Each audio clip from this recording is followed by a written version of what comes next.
नमस्कार, आप देख रहे हैं 4 PM और मैं हूं अभिषेक मिश्रा। बिहार के एक बहुचर्चित हत्याकांड मामले की बात करेंगे। वो हत्याकांड जिसने पूरे बिहार को हिलाकर रख दिया था।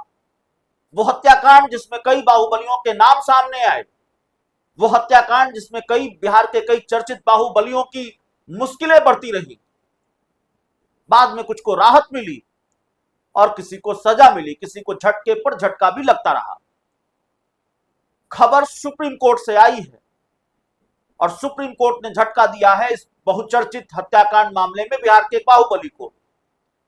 हम बिहार सरकार के पूर्व मंत्री ब्रिज बिहारी हत्याकांड की बात कर रहे हैं और जब बात ब्रिज बिहारी हत्याकांड की होगी तो फिर किसी को यह समझते देर नहीं लगेगी कि यह मामला कितना बहुचर्चित रहा है और किस तरह का बहुचर्चित हत्याकांड है।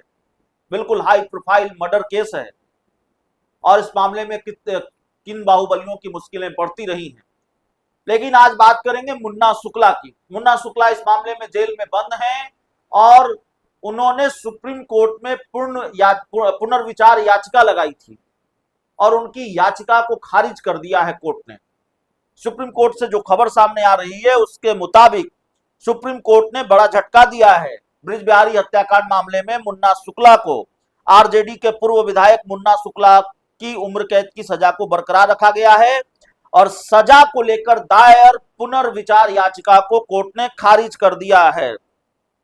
1998 का यह मामला है, यानी कि 27 साल पुरानी बात है, तकरीबन 27 साल पुरानी बात है, जब बिहार सरकार के मंत्री रहे ब्रिज बिहारी की हत्या कर दी गई थी। ब्रिज बिहारी प्रसाद की हत्या कर दी गई थी, गोली मारकर हत्या कर दी गई थी। वह उस समय विज्ञान और प्रौद्योगिकी मंत्री थे और इंजीनियरिंग एडमिशन घोटाले में आरोपी थे। गिरफ्तारी के बाद उनकी तबीयत बिगड़ी थी और उन्हें पटना के अस्पताल में भर्ती कराया गया।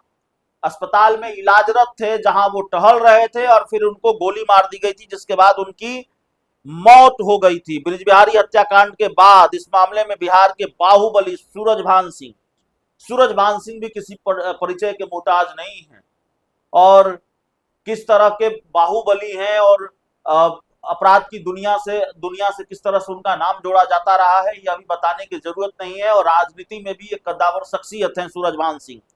तो सूरजभान सिंह, मुन्ना शुक्ला समेत 8 आरोपियों को 2009 में निचली अदालत ने उम्र कैद की सजा सुनाई थी, लेकिन 2014 में पटना हाई कोर्ट ने सभी आरोपियों को बरी कर दिया था। और इसके बाद ब्रिज बिहारी प्रसाद की पत्नी रमा देवी और केंद्रीय सीबीआई ने सुप्रीम कोर्ट में याचिका दाखिल की थी और 2014 के पटना हाई कोर्ट के फैसले को चुनौती दी थी।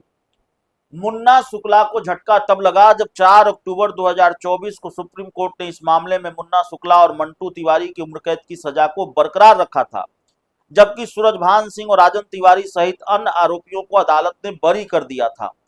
सुप्रीम कोर्ट के इस फैसले के बाद मुन्ना शुक्ला और अन्य ने सुप्रीम कोर्ट में पुनर्विचार याचिका दायर की थी, यानी कि मुन्ना शुक्ला और मंटू तिवारी जिनकी उम्र कैद की सजा को बरकरार रखा था कोर्ट ने, इन्होंने पुनर्विचार याचिका दाखिल की थी और इस पर सुप्रीम कोर्ट ने विचार करने से इनकार कर दिया, याचिका को खारिज कर दिया है। तो एक तरह का बड़ा झटका है मुन्ना शुक्ला के लिए। और मुन्ना शुक्ला 2024 का लोकसभा चुनाव जिन्होंने आरजेडी के टिकट पर वैशाली लोकसभा सीट से लड़ा एनडीए की उम्मीदवार बीना देवी के खिलाफ, लेकिन वो चुनाव हार गए, वैशाली से वो चुनाव नहीं जीत सके। तो बड़ी खबर है बिहार के बाहुबली आरजेडी के पूर्व विधायक मुन्ना शुक्ला को लेकर। ब्रिज बिहारी हत्याकांड में मुन्ना शुक्ला को सजा हुई है और वो उम्र कैद की सजा उनको मिली है। अपनी उम्र कैद की सजा को लेकर उन्होंने सुप्रीम कोर्ट में पुनर्विचार याचिका लगाई और इस पुनर्विचार याचिका को आज सुप्रीम कोर्ट की तरफ से खारिज कर दिया गया है। तो मुन्ना शुक्ला को अभी कोई राहत नहीं मिलेगी। राहत मिलनी थी, सूरजभान सिंह को राहत मिल गई, राजन तिवारी को इस मामले में राहत मिली, कई और लोगों को राहत मिली जो जानकारी आती रही है, लेकिन मुन्ना शुक्ला को कोर्ट ने कोई राहत नहीं दी। यहाँ तक कि पुनर्विचार याचिका मुन्ना शुक्ला ने दाखिल की तो मंटू तिवारी ने दाखिल की, उसको कोर्ट की तरफ से खारिज कर दिया गया है। बहुत बहुत धन्यवाद।